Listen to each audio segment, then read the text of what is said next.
세상에는 왜 부자도 있고 가난한 사람도 있을까? 글 강수돌. 그런 생각 해본 적 있니? 너희 반에는 여러 친구들이 있지. 운동화든 가방이든 이름 있는 상표가 붙은 것만을 갖고 다니는 친구도 있고, 그런가 하면 언니 오빠가 쓰던 것을 물려받아서 쓰는 친구도 있지. 먼 길을 버스 타고 다니는 친구도 있고, 부모님이 자동차로 학교에 데려다주는 친구도 있지. 왜 그런 차이가 나는 걸까? 그럼 아저씨는 어떻게 생각하냐고? 글쎄, 나도 정답을 알고 있지는 않아. 하지만 부자와 가난한 사람이 있는 세상에 대해 같이 생각해보고 싶구나.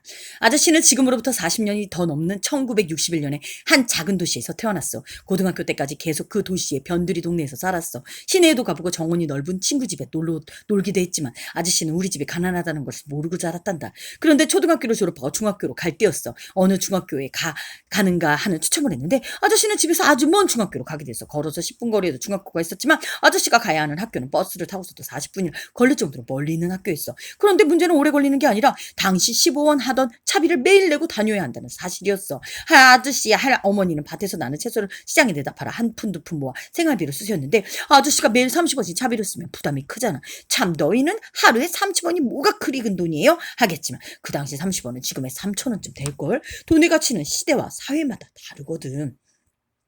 어쨌든 아저씨는 무거운 마음으로 집에 왔어. 그리고 아궁이에 불을 지피고 계신 어머니께 어머니 저 멀리 있는 중학교에 가게 되었어요. 버스 타고 가야 해요. 하고 말씀드렸죠. 그러자 어머니는 중학교 가지 마라. 가까운데 놔두고 왜 멀리 가냐. 그냥 집어치워. 라고 화를 내셨어. 아저씨는 덜컥 겁이 나서 앞에 깜깜해서 엉엉 울었단다. 아저씨 어머니도 아저씨를 끌어안고 엉엉 우셨지. 한참 동안 아저씨는 어머니의 품에 안겨 아궁이 앞에서 그렇게 울었단다. 그때 엄마의 품은 정말 포근하고 아늑해서 중학교 안 가도 좋다고 생각할 정도로 행복했지. 하지만 아저씨는 그때 이런 생각을 했던 것 같아. 우리 집이 가난하구나 하고 말이야. 그리고 또 그런 의문이 들었어. 우리 부모님은 왜 가난한 걸까?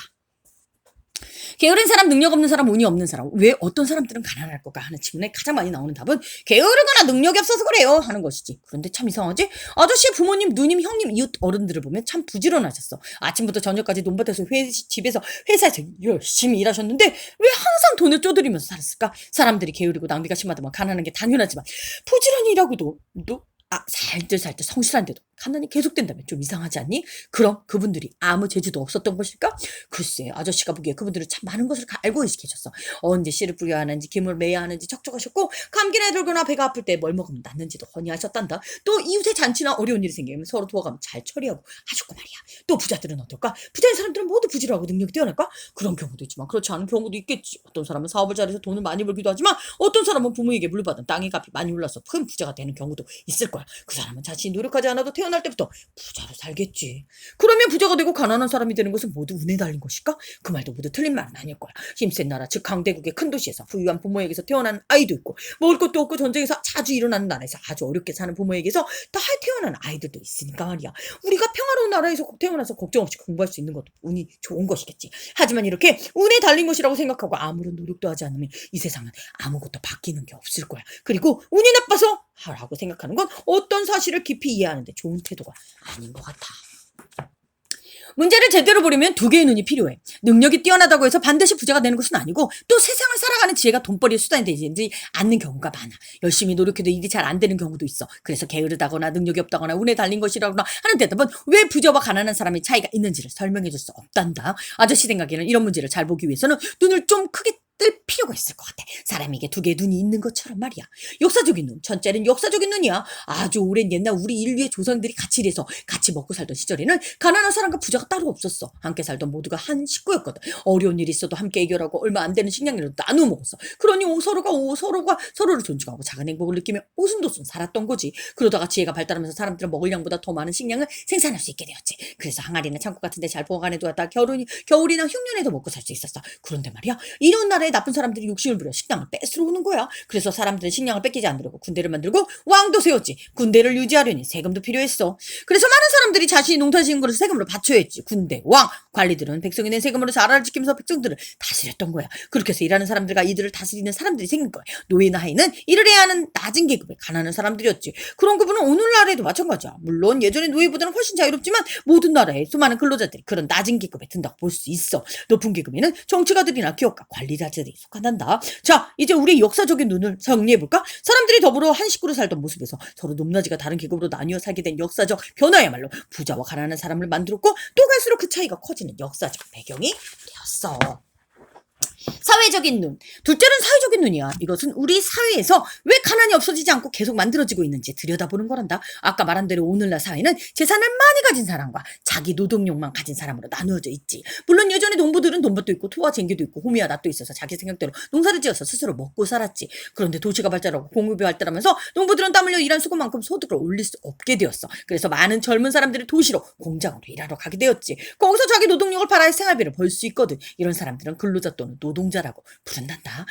재산이 많은 기업가들은 그런 사람들과 계약을 맺고 일을 시키게 된단다. 너희들의 엄마나 아빠도 기업가나 경쟁자가 아니면 근로자에 들 거야. 숫자로 보면 기업가보다는 근로자가 훨씬 많아. 근로자들은 일을 해서 상품을 생산하고 월급을 받아서 돈을 벌지. 기업가들은 이 시장에 이 상품을 팔아서 더 큰 돈을 번단다. 기업가들은 이 돈의 일부를 근로자에게 월급으로 나눠주고 남은 돈은 그 회사의 주식을 가진 사람들, 즉 주주들에게 나눠주게 돼. 또 새 기계를 사거나 기업가들의 가족들이 나누어 갖겠지. 아무래도 주주나 기업가들이 근로자보다는 훨씬 많은 돈을 번단다. 그래서 사람들이 많은 돈을 많이 벌면 재산이 쌓이거든. 그것을 다른 곳에 다시 투자할 수도 있고 아니면 땅이나 집을 샀다가 비싸게 팔아서 더 큰 돈을 벌 수 있겠지. 또 많은 사람은 은행이 저금을 해서 이자를 받을 수 있고 건물을 가진 사람은 사무실용으로 방을 빌려줘서 많은 돈을 벌 수가 있어. 반면에 근로자들은 어떨까? 근로자들은 재산이 쌓여서 다시 투자할 만큼 돈을 모으기가 힘들지. 그래서 그런 투자를 하기가 힘들 거야. 혹시 주식 투자 같은 것을 한 번 하더라도 기업가들보다 돈이나 정보가 많지 않아서 쉽게 돈을 잃고 말지. 그래서 대개는 매달 받는 월급으로 빠듯하게 생활하면서 조금씩 저축을 한단다. 하지만 저축을 하더라도 물가가 오르면 큰 돈을 모으기는 쉽지 않아. 이렇게 돈이 많은 사람들은 점점 더 돈을 많이 벌 수 있고, 자, 돈이 없는 사람들은 늘 정해진 만큼만 돈을 벌기 때문에 빈부의 차이는 점점 벌어지게 돼. 그래서 돈이 돈을 번다라는 말까지 생겼단다. 우리 사회에서 빈부의 차이는 생각보다 심해서 어떤 사람이 장난감 값이 다른 가족들의 1년치 생활비가 되는 경우도 있고 어떤 사람의 옷 한 벌 값이 다른 가족들의 집세가 되는 경우도 있어. 지금 우리 사회에서 사람들과 부자들과 가난한 사람들의 비율은 20대 80으로 가난한 사람들이 훨씬 많아. 수많은 가난한 사람들 얼마 안 되는 부자들의 대열에 들기 위해 매우 심한 경쟁을 하면서 돈 많이 버는 삶을 추구하고 있지. 그래서 우리 주위를 둘러보면 사회생활의 대부분이 돈벌이 위주로 돌아간단다. 원래 우리가 살아가는 목적은 돈벌이가 아니라 행복인데도 말이야. 돈벌이 위주의 사회 속에서 부자들은 자신의 부를 지키려 하고 가난한 사람들은 좀 더 나은 생활을 하기 위해 온갖 애를 쓰겠지. 이렇게 서로 팽팽히 맞서는 가운데 사람들은 착하게 살려고 하기보다는 부자가 되는 일에 힘쓰며 자기 자신만을 위하는 사람이 되겠지. 마침내 사회 전체는 더불어 살아가는 곳이 아니라 점점 더 각박한 곳이 되어간단다. 그러면 부자든 가난한 사람이든 모두 살기 힘들어지겠지. 이제 우리의 사회적인 눈도 정리해볼까? 자신의 노동력을 팔아서 먹고 사는 사람들, 즉 근로자의 대부분 가난한 반면 재산이 많거나 큰 사업을 하는 사람은 넉넉하게 사는 점이 우리 사회의 큰 짜임새랍니다. 그 속에서 사람들의 삶이 돈벌이 위주가 되어가고 사회는 점점 더불어 살기 어려운 곳이 되어버린단다. 결국 부자와 가난한 사람의 차이, 즉 빈부격차가 점점 심해지고 있어. 모두가 더불어 살려면 어떻게 해야 할까? 그러면 이 문제를 어떻게 해야 할까? 이렇게 빈부의 차이가 계속 심해진다면 세상은 점점 더 살기 힘든 곳이 되어가겠지? 그러니까 가난한 사람과 부자가 모두 더불어 잘 살 수 있도록 노력해야 할 거야. 그렇다면 모두가 더불어 살려면 어떻게 해야 할까? 우선 부자는 더 부자가 되고 가난한 사람은 더 가난해지는 삶의 구조가 바뀌어야 돼. 빈익빈 부익부. 어떻게 바뀌어야 되냐고? 글쎄, 아저씨가 한번 예를 들어볼까? 우선 농부들은 어떨까? 농약을 안 쓰고 자연 그대로 농사를 지어서 먹을거리를 수확하도록 농약을 써서 많이 수확할 때만큼 잘 살 수 있어야겠지. 근로자들은 자기가 잘할 수 있는 일을 배워 힘껏 일하고 부당한 차별 없이 인간다운 대접을 받을 수 있어야 해. 또 가난하고 늙고 병든 사람들도 교육이나 의료 혜택을 받을 수 있도록 나라에서 복지 정책을 잘 펴야 하겠지. 또 부자들도 끝없이 돈만 벌기 위해 다른 사람이나 자연을 함부로 대하면 안 되겠지. 그래서 우리는 부자가 되더라도 어떤 부자가 되는 것이 바람직한지 생각을 많이 해야 돼. 사실 우리 모두가 큰 집에서 비싼 자동차를 사고 새 옷도 많이 사 입는 그런 부자로 살려면 이 지구가 5개가 있어도 모자란다고 하는구나. 그래서 어떤 사람들은 모두 잘 살기 위해서라도 스스로 간소하게 살기를 선택해야 한다고 말한단다. 부자들과 닦아주고 정치자들은 가난한 사람들이 고통받지 않도록 빈부의 차이를 줄이기 위해 꼭 노력해야겠지. 또 일반 시민들은 우리 주변을 꼼꼼하게 살펴보고 더불어 사는 사회를 만들어갈 정치인들을 대표자로 뽑아야겠지. 그래서 힘껏 노력하는 모든 개인이 건강하게 잘 살 수 있도록 만들어야 해.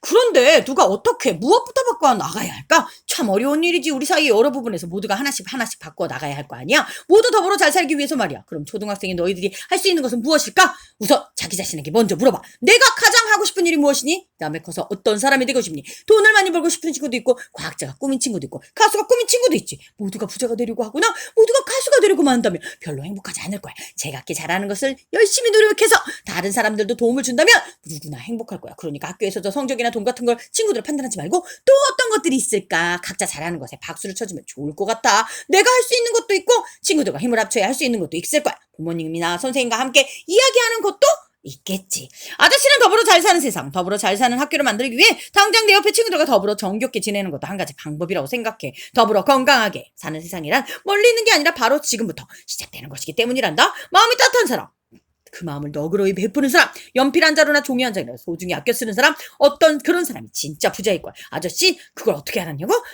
그건 아마 아저씨가 어릴 적에 가난하게 자랐기 때문일 거야. 물질로는 부자가 아니라도 방음만큼은 부자인 사람, 그런 사람들이 많아질수록 우리 사이는 아름다워질 거야. 그럼 다음 만날 때까지 안녕. 서울 북촌물병에서는 오래된 물건만 파는 가게가 있어요. 아침마다 이 가게에 문 열리면 할머니부터 아저씨까지 사람들이 몰려와서 물건을 사고 팝니다. 2,000원짜리 청바지, 4,000원짜리 스웨터, 5,000원짜리 500원짜리 접시도 있고 신던 구두와 입던 옷, 수던 가두와 병풍 같은 것들을 말끔히 다듬어져 제주인을 찾고 있답니다. 대부분 값비싸지만 비싼 것도 있어요. 홍문표 선수의 사인 들어간 피버, 노바, 축구공, 노무현 대통령의 필통 같은 것들은 100만 원 정도 경매로 팔렸답니다. 팔아사분들은 어려운 이유를 도와주는 일에 쓰고 오래된 물건들을 손질해서 파시는 분들은 자원봉사를 한다고 해요. 값이 비싸다고 귀한 걸까요? 아름다운 가게에서 파는 물건을 보면 가치 있는 것과 비싼 것 다른 것 같아요. 3,000원으로 고급 아이스크림을 살 수는 있지만 엄마가 만들어주신 도시락을 살 수는 없잖아요. 혹시 나는 새 것이나 비싼 것만 좋아하지 않나요? 오래된 물건을 쓰는 친구처럼 추억을 나눌 수 있답니다. 내가 안 쓰는 물건 중 아직도 쓸만한 게 있다면 아름다운 가게에 내놓아 보세요. 그럼 나의 소중한 물건들이 버려지지 않고 다른 사람에게 가서 의미 있게 쓰여질 수 있을 거예요. 이야기 끝.